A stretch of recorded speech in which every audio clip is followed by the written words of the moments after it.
Hey everybody, this is Perch. This is an inside baseball slash Perch dad type video. But let's see. So less entertaining, less views. Marvel gone woke. I don't know. That doesn't seem to work anymore. I got to find the new thing. Uh, Zelda's got some kind of. You know what? No, never mind.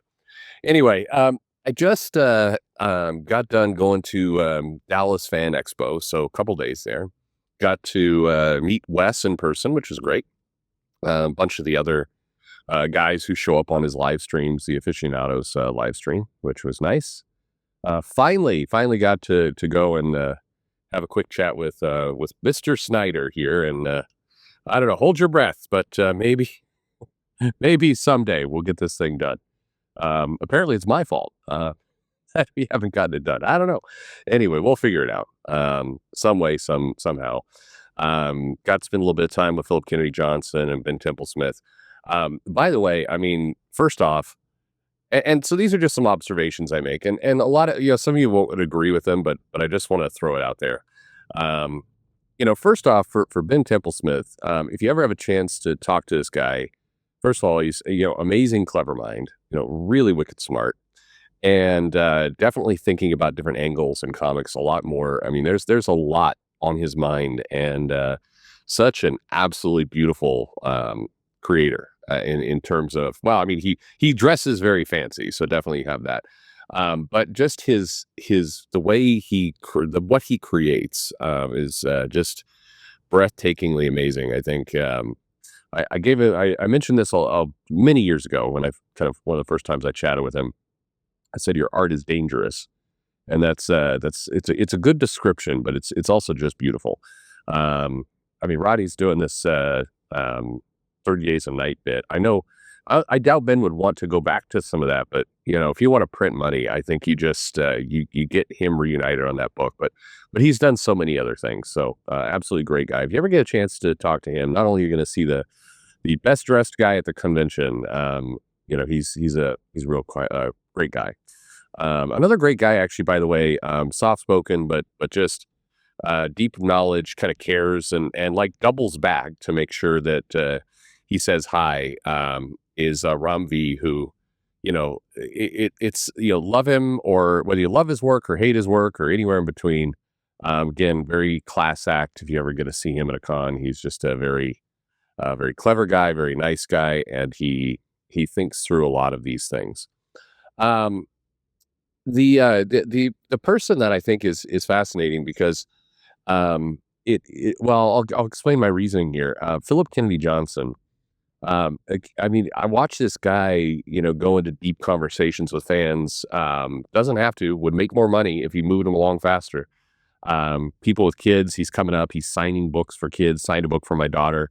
Just gave us, the comic. I mean, this is a generous guy, but just kind of generous with his thinking and his time. And I remember like months ago, I think, I don't know, it was when that book was going on that was set in World War II. Talked about some of the Marvel heroes fighting Nazis, and a group of people, kind of spurred on by jackasses online, went after him for like, oh, so you're anti-Nazi, oh, another one of those. And it's like, it's set in World War II. Like, yeah, Nazis being the villains in World War II makes a lot of logical sense. I mean, that checks out. And I've never heard anyone like be able to defend that stupidity in any kind of reasonable way of like, I get the argument of, calling fan Nazis bad, making Nazis, I've done videos on this, the villains in 2025, dumb. I mean, or, at least you could do a story, but having them be the villains in all the stories or a lot of the stories, I mean, it's, I don't know, it's just playing too much to your political audience. But having the Nazis be the villains in a book set in World War II, yeah, I mean, come on, of course. But I watch people just go at him, and he, in the very lightest way, lost his cool with a come on, guys, kind of statement. And people just like, oh, see, here he is, another creator who hates fans. And it's like, it was to me, there's plenty of examples, but this was the clearest example of baiting, that was absolutely baiting creators. And I had a chat with Wes on this, who, by the way, he let me know we're beefing apparently. I thought just over Arby's. We never did get to visit Arby's. I did want him to get, to the next leg of his journey without kind of an intestinal flu or worse. So, we avoided that. Um, but we had a good conversation around, not recorded or anything, but just as we were traveling around these feuds and these fights and these intentional misunderstandings. And it's the to me, I mean, I get it entirely. You've got a economy online that's really based on needing angry content. I've said in videos in the past, I could sit here and call out like 3 or 4 other YouTubers. It would be the best day of their life, as opposed to feeling like, oh my God, Perch doesn't like me. It'd be happy days because it would give them, 50 hours of kind of live stream. Perch hates me, dumbass content, right? Because there's nothing else in there, in that brain of theirs. There's nothing else to say. You just need to feud with other people. And to me, one, that's just pathetic from a human being perspective. But that, more than almost anything else, is the red flag in comics.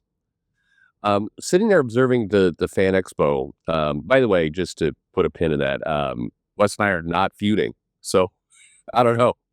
My wife knows his wife. Our kids play together. It's all okay. No, but I hope there are things that we will disagree about in the future, because you should be gentlemen and you should be able to reasonably disagree and all the rest. I'll get to more of that disagreement in a moment, but like things are better off when people can have different opinions and disagree and talk through their options, or even fight aggressively, like meaning just passionately, and then walk away with a handshake to an agreement the next day, or maybe another disagreement the next day, or who knows. But that's normal.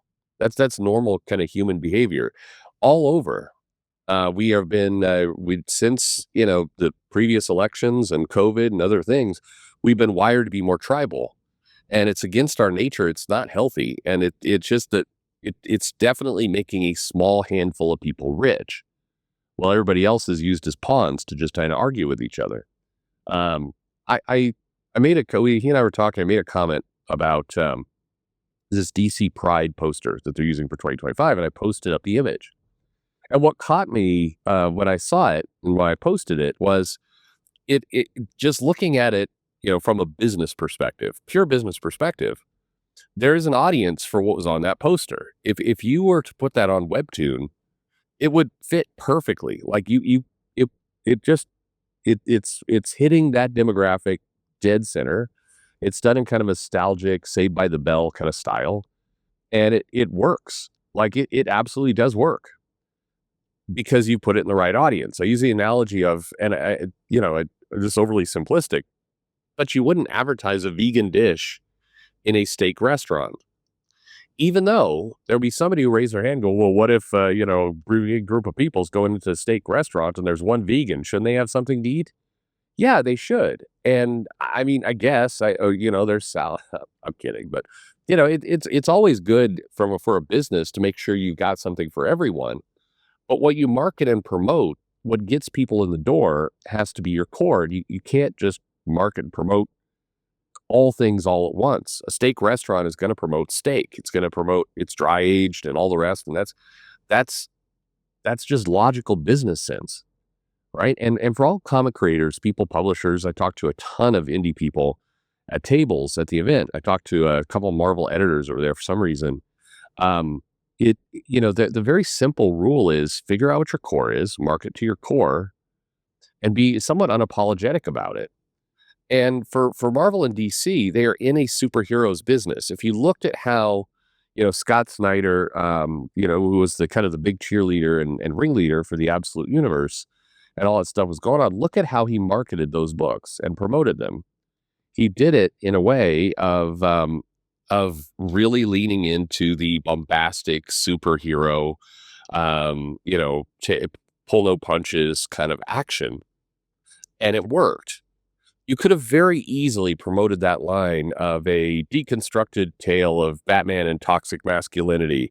And then you've got Wonder Woman over there, which is a feminist tale of survival. I mean, you could have easily marketed this an entirely different way, but they marketed it, Scott smartly, marketed it toward the audience, pardon me, that was there, that comes into the comic shop. And so the thing with that poster was it's hanging in a comic shop, and it's it's just it's obvious what it's where it is, and the audience is coming in there, and so it's not a bad poster, but it's in the wrong spot.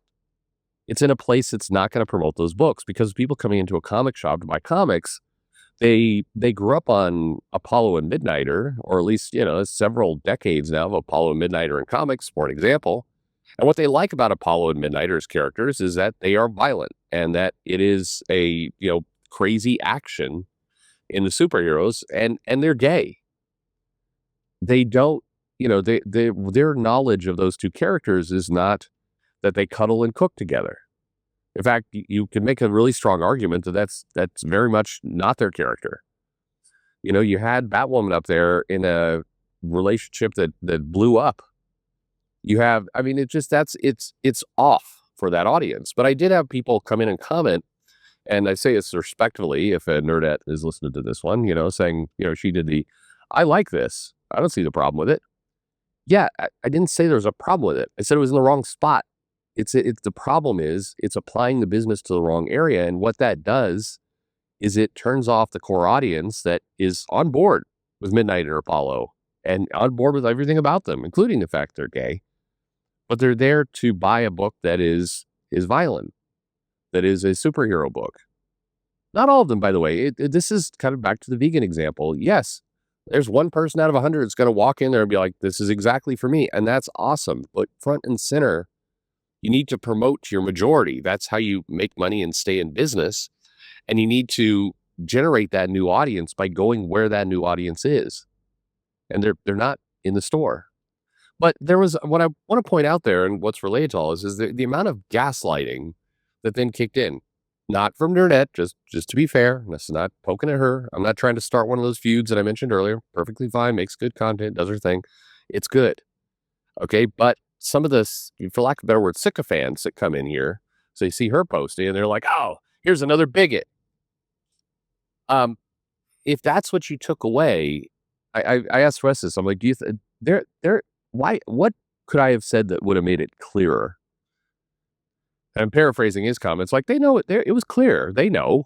Like, nobody misunderstands there. They fake misunderstanding because it allows you to kind of dehumanize people or put people down. And that's the for lack of better, that's the game. The game is act willfully ignorant about this stuff. And if you look around the internet, you look at a lot of fights and you look at the things people get, the different arguments and things. I'm going to make a wild assumption here and say that the vast majority of people are not stupid. If you come to this channel and you go, oh, this guy clearly hates gay people, I don't believe you. I don't believe you believe that. Okay? One of my best friends right now, gay. Joe Corallo, been on the show many times. Hope to, he's a very busy man right now and everything else, but always would love to have him on the show. Okay? These are good people.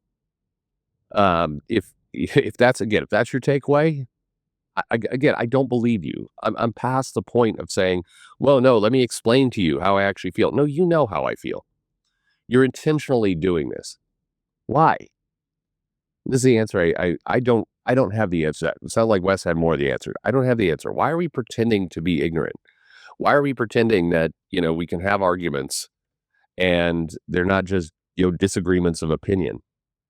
I can't remember now. There's some movie Wes is like, I really like that movie. I'm like, that movie's terrible. We didn't start kind of World War III over it because that would be crazy.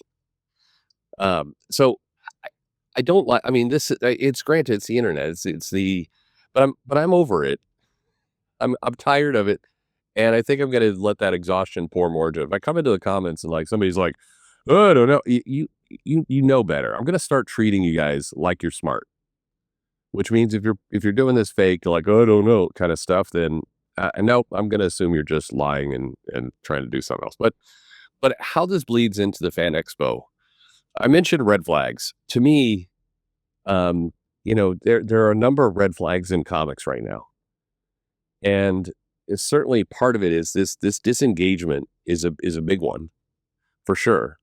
The lack of ability of people to just walk in and kind of have arguments over which character is stronger or whatever without it turning into a hate crime is, I mean, I was sitting at a table and somebody was asking the creator there, like, who would win between Luke Cage and Superman?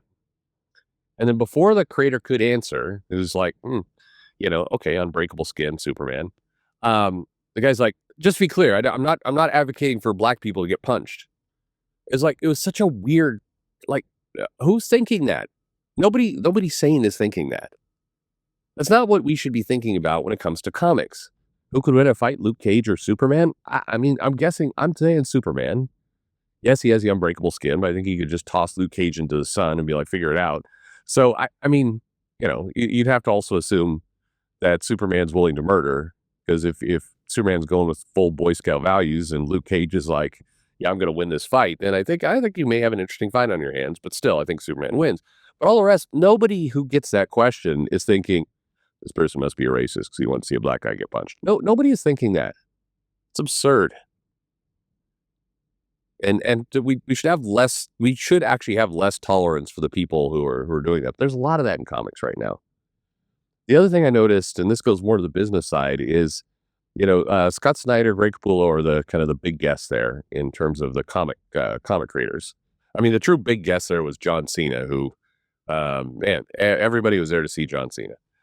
But Snyder and Capullo, their table was on a corner, and it was on a corner so people could queue up kind of behind it. And that line could be like a half an hour to an hour of people queued up to get stuff signed. And that's awesome to see. I'm mixed. I mentioned to Scott, I'm like, it's actually really good to see this kind of volume of people here. That's really nice. But it indicates a problem in comics, that there really weren't other creators who were getting that kind of line, even though they're very, very talented creators. And that's, by the way, it's not taking a shot at Scott and Greg. They deserve their stardom and everything they've done. Scott's put out books that have sold. Greg is a legend as an artist. So, I mean, this isn't saying they're the problem. It's saying that, is comics doing enough to create more, Capullos? What needs to happen? And there's a small handful, but it's small. Again, Rob V and Johnson are, down the aisle there, and they're doing amazing stuff. You got Mateo there, who's doing amazing stuff. I mentioned Temple Smith. You had a lot of pretty amazing artists, and there were some others. Ryan Otley was there, and Ryan Otley had a bit of a line. They had moved some of that around the corner. But by and large, comics needs to be thinking more about how to create more superstars, because what you want to have happen, and frankly, what did happen, if I think about San Diego back in 08, 09, 10, kind of that time period, you had a lot of different artists who you get major lines for and big people there to see. And today it's just that number has dwindled. So what needs to change in the industry? To me, we're talking about things that are unhealthy. I think that's a pretty big one. That you're getting a smaller group of people that can attract that kind of audience. But no, it was a good show. I think there's trouble ahead, because apparently they're blowing up the convention center, or part of it. So it sounds like next year they're putting it in a smaller room and then putting some of the vendors in the parking garage, which that doesn't sound like a good plan. I mean, I don't even know. And it's weird too, because you've got like major convention centers in Arlington, and I think in Frisco, you could just go up the street, but whatever. But it was a good time. It was good to see everybody. It was good to see just a bunch of people on YouTube. I guess there's another video for another time, because this one's getting long. But I'd like to talk about how, one other thing I noticed that I think is also a little unhealthy is that you had 4 very distinct groups. And you always have these things, but this time they felt more separated. You had the celebrity, photos, and you had that section. You had the anime manga crowd. You had the comic artists, or what I call traditional comics crowd. And then you had the more crowd-funded, direct market YouTube crowd. Eric July was there with his booth. I think the Nerdrotic guy was there for a period of time. You and those four groups kind of were, uh, I don't know, drifting apart to some extent. You had kind of four different shows, and it's interesting. I mean, you can make the argument of, hey, you should just split these four up and have four shows. But it's curious to see it kind of moving in this direction. You didn't see like a lot of the YouTube crowd was not hanging out with the comic crowd and vice versa. The manga crowd was pretty divorced from the celebrity cameo. Even in the voice acting, it was just separated. So I don't know. Doesn't seem ideal. But we'll talk more about that in a little, in another video, in another time. But interesting observations. Again, good to see people. I would have loved Richard to come up and make the trip up. I got again. This is the respectfully disagree. The birthday party clown jokes from some of the YouTube people who were there got old kind of fast, but I still, this is one of those cases. I'm not certainly going to do it, but I would like to broker a like, hey, you should understand this point. You should understand this point. All right, let's move on. I mean, look, everybody should do what they want to do, and the reality is, people are venting and they're getting things off their chest, and that's fine. But I don't know. I'm looking for a different feud, if you will, and I do have a level of cynicism. Everybody looks at me like it's like I think like I get to finally live up to my on the fence moniker of like, you seem to you seem to think about both sides here, and it's like, I do. You're right. I can understand the exhaustion with kind of this outrage culture. I think I've said in other past, I get the exhaustion of do we like anything anymore? I get it. It's having a dynamic of we love people who love comics and people who love bad comics, or to make fun of comics. I don't know. I don't I don't enjoy this battle, but your mileage may vary. It's all what you show up for. Last thought, and we'll put this a wrap on this. Um, I was having this question, and this is a full video, but I'll tease it here. The other kind of red flag with comics. When I say red flag, these are warning spots. These are things to go correct. This is not like the world is about to die tomorrow. I still find the people who are out there like pissed, like, why won't Perch just admit it's dying? Well, because it's not. It's just a dumb statement, and you're dumb for saying it. but it's not healthy, and there are red flags. There are things that are keeping it from being as big as it should be. And one of those red flags is this question. So I'll tease it here, and we'll get a full video to talk about it. But Kraven's Last Hunt. I talked about this with a number of people at the show. This storyline and how great it was, and how you had amazing art, and you had a lot of things come together. We're still talking about it, and it's now what, 40 years later, about more. Anyway, decades later, we're still talking about this comic. You're still talking about things like Born Again and Secret Wars and Dark Knight Returns and Batman Year One and Watchmen and all these books. You're still talking about them. What's the book that's come out in the last 10 years that we'll be talking about in 40 years? And that's not to say every book out is bad right now. There are good books out there. There are legitimately great titles that I enjoy reading. But will any of these titles be remembered 40 years from now? What's the Kraven's Last Hunt book in 40 years? We were bantering this about, and I'll do a video on this. But to me, we should be having, a book, a run, a miniseries, a something once a year that is a contender for 40 years from now being remembered. And I mean, like, remembered like Kraven's Last Hunt is remembered like, Watchmen is remembered, like a legitimate, big book. I don't think I just think we're missing on that. And that to me is a problem. We should have a couple of those names that spring to mind. And even some of the ones you do bring to mind, it's like House of X Powers of 10. Will that be remembered 40 years from now? I tend to doubt it. It was a setup for, the promise of a universe. And that promise, by the way, largely was left unfulfilled. So will it be remembered? I don't know. Anyway, that's it for now. It's a long video. Lots of thoughts. Thanks for listening.